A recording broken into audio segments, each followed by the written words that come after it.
यथा विनिमयं यत्र त्रिसर्गोषा धाम्ना स्वेन सदा निरस्तकुहकं सत्यं परं धीमहि सत्यं परं धीमहि सत्यं परं धीमहि। गोपाल कृष्ण भगवान की जय। ऐसे अनादिचित्त सिद्ध चौखट जे ज्ञान यज्ञा विशिष्ट ते सेविती ब्रह्मनिष्ठ ब्रह्माहम मंत्री। भगवान सिद्धेश्वराच्या असीम कृपेनं श्री रुक्मिणी पांडुरंगाच्या चरणाजवळ बसून श्री सद्गुरू ज्ञानेश्वर महाराज, श्री जगद्गुरू तुकाराम महाराज, श्री संत एकनाथ महाराज यांच्या चरण सानिध्यामध्ये आपण सर्वजण मिळून महान ग्रंथराज ज्ञानेश्वरीच्या 4थ्या अध्यायाच्या 152 ओवीचा आपण विचार करतो आहोत। विषय आहे ज्ञानी महात्मा। ऐसे अनादि सिद्ध चौखट जे ज्ञान यज्ञा वशिष्ठ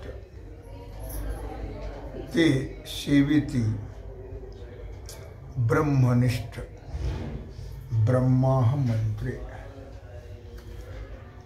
भगवान श्री कृष्ण परमात्मा अर्जुनाला सांगतात, अर्जुन ऐशी अनादि। अनादि याचा अर्थ असा की ज्याला उत्पत्ती नाही आणि नाशही नाही, त्याला अनादि असं म्हणतात। मग परमात्मा कसा आहे? अनादि आहे, त्याला उत्पत्ती पण नाही आणि त्याला नाश पण नाही। ऐसा अनादि सिद्ध चौखट। बरं तो कसा आहे? पुन्हा चौखट। चौखट म्हणजे शुद्ध पवित्र आहे। चौखट म्हणजे पवित्र, चौखट म्हणजे शुद्ध। काय? ऐसे अनादि सिद्ध चौखट। सिद्ध याचा अर्थ स्वयंप्रकाश। परमात्म्याला कुठल्याही प्रकाशाची गरज नाही। परमात्मा हा स्वयंप्रकाश आहे। नव्हे एवढंच नाही तर चंद्र, सूर्य, अग्नी त्याच्या प्रकाशाने प्रकाशमान होतात। ज्याची या प्रकाशे प्रकाश रवी किरण, ज्याची या प्रकाशी प्रकाश होताशना, ज्याने पढवून वेद केला शहाणाव असं म्हटलेलं आहे की ज्याच्या प्रकाशाने अग्नी प्रकाशित होतो, ज्याच्या प्रकाशाने चंद्र सूर्य प्रकाशित होतो आणि ज्याच्या प्रकाशाने तुम्ही आम्ही प्रकाशित होतो। तो परमात्मा आहे म्हणून आपण प्रकाशमान आहोत। म्हणून म्हटलं की तो कसा आहे? सिद्ध आहे। पुन्हा कसं? चौखट आहे। जयाची चौखटी म्हटलं की मानसी। मी होणी असे क्षेत्र संन्यासी, जया निजेल्या ते उपाशी वैराग्य का। काय? जयाची चौखटी म्हणायचं असं म्हणायचं। चौखट म्हणजे शुद्ध।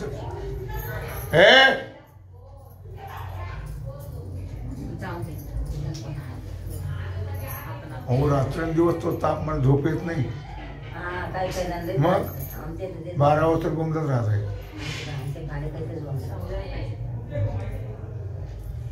काय सांगितलं नाही की चौखट म्हणजे शुद्ध पवित्र। कळत ऐकायचं काय? सांगा मग।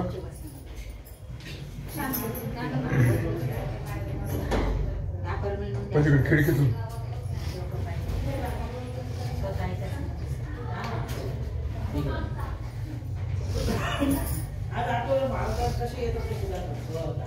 या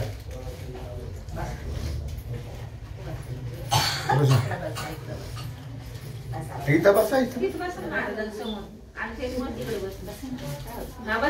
असं बस या। समजलं पाहायला कसे चालतात कसे येतात तुम्हाला जमत नाही महाराज इतक्या वाढून नाटक सुरू केलं महाराजांनी माहिती सुरू नाही केलं. महाराजांची वाट पाहत बसते कृष्णा बरं जाऊ दे आपण रोज आणायचं सोडायचं बरं जा. थंडी नाही, गार मारलं नाही, काही नाही, काही नाही. तुम्हाला नाही त्रास होतो मेन म्हणजे आमच्यापेक्षा. चटई आणू का वरती? नाही नाही राहू द्या, राहू द्या, आपण उद्या बघू काय ते. इथं वरतीच आहे काही आतमध्ये. नाही, काही नाही, काही गरज नाही. कार्पेट आहे. आणावं चटई वरती नाही, उद्या बघू आपण. डिशिंग मध्ये. असू दे, असू दे. राहू द्या महाराज. आहे, मॅटच आहे नाही. बरं उद्या टाकू उद्या चटई. बघू आपण आजच्या राहू दे. आता उशीर झाला. थंड नाही चांगलं म्हणजे गार वाटत नाही, गार वाटत नाही. गार नाही वाटत. ऐसे अनादि सिद्ध चौखट जे ज्ञान यज्ञावशिष्ट ते सेविती ब्रह्मनिष्ठ ब्रह्माहम मंत्रे. भगवान श्रीकृष्ण परमात्मा अर्जुनाला सांगतात ते दार लावून घ्या, डास येतात. आता नाही कोणी येत बोलते. कळलं का? ऐशे. ऐशे म्हणजे ते कोण? परब्रह्म परमात्मा. कसा आहे तो? अनादि आहे. अनादि कशाला म्हणतात? ज्याला आदि आणि अंत नाही त्याला काय म्हणतात? अनादि. पुन्हा कसा आहे तो? सिद्ध आहे. सिद्ध म्हणजे प्रकाशमान. परमात्म्याच्या प्रकाशाने सर्व प्रकाशित होतो. मी तुम्हाला सांगितलं की ज्याची या प्रकाशी प्रकाश रवी किरणा, ज्याची या तेजे तेज हुताशना, जेणे पढवणी वेद केला शहाणा. कशाला सांगितलं हे? जो सिद्ध आहे, सिद्ध म्हणजे प्रकाशमान आहे. तो परमात्मा कसा आहे? प्रकाशमान आहे, उत्पत्ती रहित, स्वयंप्रकाश आहे तो.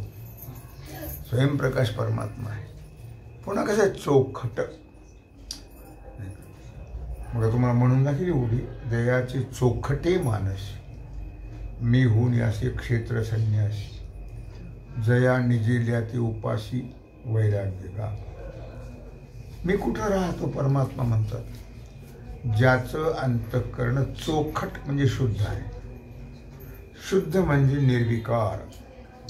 ज्या अंतःकरणामध्ये कुठल्याही प्रकारची विकृती नाही, ज्या अंतःकरणामध्ये कुठल्याही प्रकारचे दोष हो नाही येत, निर्दोष पवित्र शुद्ध त्याचं अंतःकरण आहे.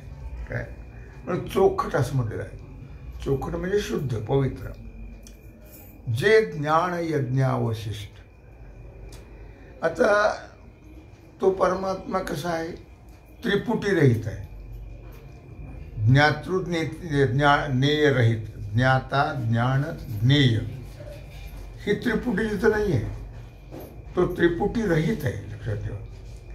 काय ते कसं ज्ञान आहे? त्रिपुटी रहित आहे. ज्ञान म्हणजे परमात्माचं ज्ञान. सच्चिदानंद म्हटलं काय? सत म्हणजे त्रिकालाबाधित, चित म्हणजे ज्ञान आणि आनंद स्वरूप असा परमात्मा आहे. मग तो परमात्मा ज्ञानस्वरूप आहे. लक्षात ठेवा. अर्थात ज्ञान हे भगवंताचं गुण आहे.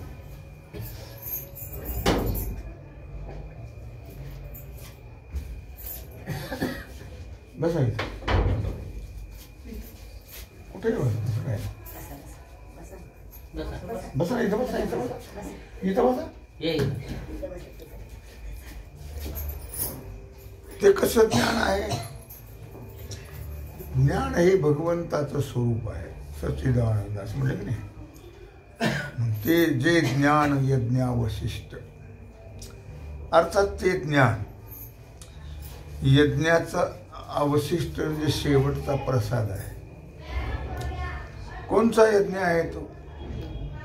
दैवयज्ञ आहे, ज्ञानयज्ञ आहे, तपयज्ञ आहे, जपयज्ञ आहे, नामयज्ञ आहे.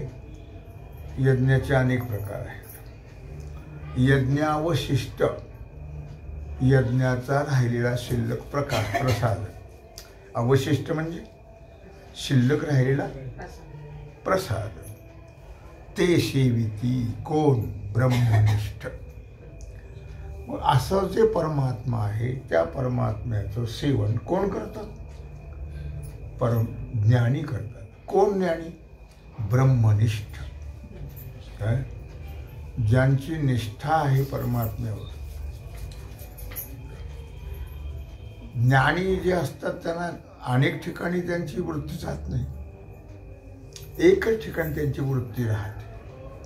एकनिष्ठ त्याला म्हणतात, ब्रह्मनिष्ठ त्यांना म्हणतात की ब्रह्मा व्यतिरिक्त ज्यांची वृत्ती कुणीकडेही जात नाही, त्याला भगवननिष्ठ. भगवंताशिवाय दुसरी वृत्ती जात नाही. ज्ञाननिष्ठ, ज्ञानाशिवाय दुसरा बोलायचं नाही. आणि ब्रह्मनिष्ठ, ब्रह्मनिष्ठ म्हणजे ब्रह्मा व्यतिरिक्त ज्यांची वृत्ती कुठं जात, म्हणजेच ते ब्रह्मस्वरूपच झालेले असतात. काय ते काय झालेले असतात? ब्रह्मस्वरूप झालेले असतात. ब्रह्माहमंत्रे, अर्थात ज्ञानाचा जो एक ब्रह्मनिष्ठता आहे. आणि ब्रह्माहम मंत्री, ज्यांना यथार्थ ज्ञान झाले. काय झाले? अहम ब्रह्मास्मी, ब्रह्माहम, मी ब्रह्म आहे. काय असं ज्यांना ज्ञान झालेलं आहे असे ब्रह्मनिष्ठ याचं काय करतात? सेवन करतात. काय कशाचं सेवन करतात? परमात्म्याचं. परमात्म्या व्यतिरिक्त दुसरं काही नाही. काय? ऐसे शेषामृते धाले का अमर्त्य भावा आले, म्हणून ब्रह्म ते जाहले अनायासे. ऐसे शेषामृते धाले, शेष तुका म्हणे शेष सेवेन आवडी, वचनन मोडी बोलिले ते. काय? शेष म्हणजे प्रसाद. शेष घेऊन जाईन, पण केव्हा? शेष घेऊन जाईन, पण केव्हा? तुमचे झालिया भोजन. मी प्रसाद तुमचा घेऊन जाईल, पण अगोदर नाही. प्रसाद केव्हा होईल तो? तुमचे झालिया भोजन. काय? शेष घेऊन जाईल, मी प्रसाद घेऊन जाईल तुमचा, पण तुमचं भोजन झाल्यानंतर. तसं या ठिकाणी शब्द वापरलेला आहे, शेषामृत झाले. शेष म्हणजे प्रसाद. यज्ञातला जो शेष रूपी राहिलेला प्रसाद, त्या प्रसादाने धाले. धाले शब्दाचा अर्थ तृप्त झाले. धाले म्हणजे काय? तृप्त झाले. धाले हा का अमर्त्य भावा आले, म्हणून ब्रह्म ते जाहले अनायासे. मग आता झाले म्हणजे तृप्त झाले. परमार्थामध्ये तृप्त झालं तर ते परमार्थ सक्सेस झालं. जर परमार्थात तृप्ती नसेल, महाराज तर त्याच्या पुढे बोलताय, तृप्ती भुकेली काय करू माय, जीवनी जीवन कैसे पाणीच तर आहे.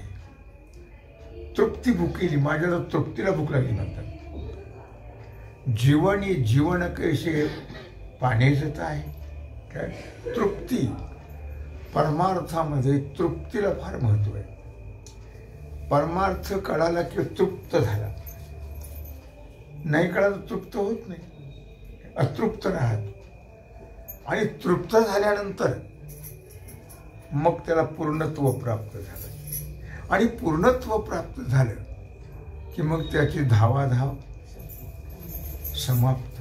तृप्त झाल्यानंतर, तृप्ती झाली या विकार झालं, तृप्ती झाली या दैशी साधने सरती अपयशी.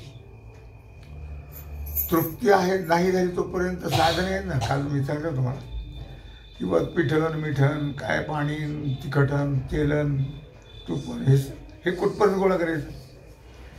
जोपर्यंत तृप्ती होते तोपर्यंत. आणि एकदा का तृप्ती झाली की साधने सरती अपयशी. मग त्या साधनाची गरज नाही. साधनाची आवश्यकता तोपर्यंतच आहे की जोपर्यंत तृप्ती होत नाही. ज्ञान हे काय आहे? साधन आहे. मग ज्ञान साधनाची केव्हा कुठपर्यंत अवस्था आहे, आवश्यकता आहे. मग ते ज्ञानही टाकावं लागतं. ज्ञान गिळूनी गावा गोविंद गा. ज्ञान सुद्धा टाकाय, ज्ञानातीत व्हायचंय. पण ज्ञानाची गरज कुठपर्यंत आहे? जोपर्यंत स्वस्वरूप म्हणा, ब्रह्मस्वरूप म्हणा, आत्मस्वरूप म्हणा, जोपर्यंत आपल्याला कळत नाही, म्हणजे यथार्थ कळत नाही. यथार्थ कळलं की मग अतृप्तता राहत नाही, तृप्ती होते. बस, दुसरं काही मग कशाची गरजच नाही. पण तोपर्यंत वृत्ती आपली विषयाकडे धावत राहते. काय विषय तर प्रारब्धाप्रमाणे मिळतातच, पण ते आम्हाला त्याचा भरवसा नाही त्याच्यावर. पण आम्ही धावत राहतो धावत राहतो धावत राहतो. काय तृप्त झाल्यानंतर मग साधने संपले, धावाधाव संपली. आता कोठे धावे म्हण तुमचे चरण देखलिया. जे धावत धावत होतं म्हणते ते तृप्त झालं. आणि ते कसं झालं? पुन्हा तद्रूप झालं. मनाचे धाव तेव्हा संपते. मन हे राम झाले, मन हे राम झाले. प्रवृत्ती रासुनी कैसे निवृत्तीशी आले. तृप्त झालं की मग धावाधाव संपून जात. खुंटलिया धावा तृष्णेची या. मग त्याला कुठलीही इच्छाच राहत नाही. काय इच्छेची तृप्ती होते. म्हणून म्हटलं ऐसे शेषामृते झाले. झाले म्हणजे तृप्त झाले, अमर्त्य भाव आले. आणि मग झालं काय त्याने? अमर्त्य अभाव आले. मग जन्म मृत्यूचा काय होतो? परमात्म्याचं यथार्थ ज्ञान झालं की जन्म मृत्यूचा अभाव होतो. आता यथार्थ ज्ञान होणं म्हणजे काय हो? अगोदर ब्रह्माहमस्मी अगोदर सांगितलं की अमर्त्य भाव केव्हा प्राप्त होतो? म्हणजे जन्ममरण केव्हा संपलं जातं? ब्रह्मभाव प्राप्त झालं पाहिजे. ब्रह्मभाव म्हणजे ब्रह्मरूप झालं पाहिजे. ब्रह्मरूप झाल्यानंतरच मग जन्म मृत्यूचा अभाव होतो. मग जन्म नाही रे तुका म्हणे माझी भाग. मग पुन्हा जन्म नाही आणि मरणही. तोपर्यंत मात्र जन्म मरणाची फेरी खावी लागतात. कुठपर्यंत? जोपर्यंत आपल्या स्वरूपाचं यथार्थ ज्ञान अपरोक्ष ज्ञान होत नाही तोपर्यंत जन्म मरणाचं दुःख भोगावं लागतं. पण एकदा का स्वस्वरूपाचं ज्ञान झालं की पुन्हा त्याला जन्म मरण हा प्रकार. म्हणून इथं म्हटले अमर्त्य भावा आले. अमर्त्य अभावा आले म्हणजे मृत्यूचा अभाव झाला. आता मृत्यूचा असा प्रकार असा आहे की मृत्यू असेल म्हणजे जन्म, जन्म झाला की मृत्यू. मग मृत्यूचा अभाव झाला तर जन्म राहील का? नाही. जन्म मृत्यू दोन्हीही संपल्या जातात. काय म्हणून म्हटलं त्याने की आता कोठे धावे म्हण तुमचे चरण देखले भाग गेला शिन गेला. मग तुमचे चरण पाहिले की मन संपलं, मन तद्रूप होतं. काय मन तद्रूप झालं की भाग गेला. मनामुळे जन्म मरण. मन एव मनुष्यानं कारणं बंध मोक्षयो. जन्म मरण म्हणा, सुखदुःख म्हणा, मान म्हणा, अपमान म्हणा, पुण्य म्हणा, पाप म्हणा, हे सगळ्या कोणाचे धर्म आहेत? मनाचे धर्म आहेत. ते एकदा मन संपवावं लागतं. ते मन केव्हा संपतं? भगवंताला पाहिल्यानंतर मग ते भगवत रूप होतं मन. मग भगवत रूप झालं, मन राहिलंच नाही. मन राहिलं नाही तर जन्म मरण राहिले नाही. मग भाग गेला, शिन गेला. मग भाग कशाचा गेला? जन्माचा. शिन कशाचा गेला? मरणाचा. भाग गेला, मग आता जन्म मृत्यू संपल्यावर अवघा झाला आनंद. मग दुसरा विषयच नाही. आजी आनंदुरे, आजी आनंदुरे. जिकडे पहावे तिकडे गोविंदुरे. काय? किंवा आनंदाचे दोही आनंद तरंग, आनंदाचे अंग आनंदाची. म्हणून म्हटलं तरी का अमर्त्य भावा आले. म्हणजे जन्म मृत्यूचा अभाव होतो. काय होतो? जन्म मृत्यूचा अभाव होतो. म्हणजे जन्म मरण राहत, पण तिथपर्यंत मात्र भोगावं लागतं. जोपर्यंत परमात्मा स्वरूपाची प्राप्ती होत नाही, म्हणजे आपण परमात्मा स्वरूप, आपलं स्वरूप आहे ते, पण आपल्याला ते कळत नाही यथार्थ की आम्ही ब्रह्मस्वरूप आहोत असं कळलं पाहिजे. कळलं म्हणजे नुसतंच आपल्याला माहीतच आहे. हे कळलंय आपल्याला की आम्ही कसे आहोत? ब्रह्मस्वरूप आहोत. देवाची बरे, देवाची बरे. तुका म्हणे खरे तुम्ही, पण न म्हणा देह माझा आहेस, मग भरवसा कळेल. तेव्हा मी कशाकडे सांगितलं की तुम्ही देव आहात, पण देव आहात हे यथार्थ कळलं की जन्ममरण संपत. परोक्ष नको आहे. परोक्षात जे गेले ते जन्ममरणाच्या आहारी जातात, आणि अपरोक्षात जाणारा मी पाहिला निघेल. काय? प्राप्तीची या पहिल्या तरी, आस्तीची या महापुरी, रेगताची कोटीवरी, पण प्राप्तीच्या पहिलं तरी विपाईला निघे. म्हणून म्हटलं मनुष्याणाम सहस्रेषु, क्वचित एखादाच अशा प्रकारे आणि तरुण जातो. बाकी बिचारे तर जातात, केव्हा जातील तो भाग नाही. म्हणून म्हटलं आस्तीची या महापुरी, रिक्ताची कोटीवरी, आणि प्राप्तीच्या पहिले तरी विपाईला निघे. म्हणून अमर्त्य भावा आले. परमात्म स्वरूप यथार्थ कळालं म्हणजे आपण परमात्म स्वरूप झालो की मग जन्म मृत्यू समाप्त होतात. म्हणून ब्रह्म ते जाहले अनायासे. मोक्षाला प्राप्त होतं. मोक्षाला म्हणजे ब्रह्मस्वरूपाला प्राप्त होतं. म्हणून ब्रह्म ते जाहले अनायासे. आणि म्हणून ते शब्द वापरायचे. ते म्हणजे कोण? सर्व नाही ना. सर्व झालं फार चांगली गोष्ट आहे. सर्व होण्याकरताच तर प्रयत्न आहे सगळे. साधू संतांचे जे प्रयत्न आहेत ते सर्व किंबहुना सर्व सुखी पूर्ण होऊन तीही लोकी भजिजो अखंडित. सर्व सुखी म्हणजे ब्रह्मरूप. सुख कशाला म्हटलंय? परमात्म्याला सुख म्हटलेलं आहे. बाकीचं सुख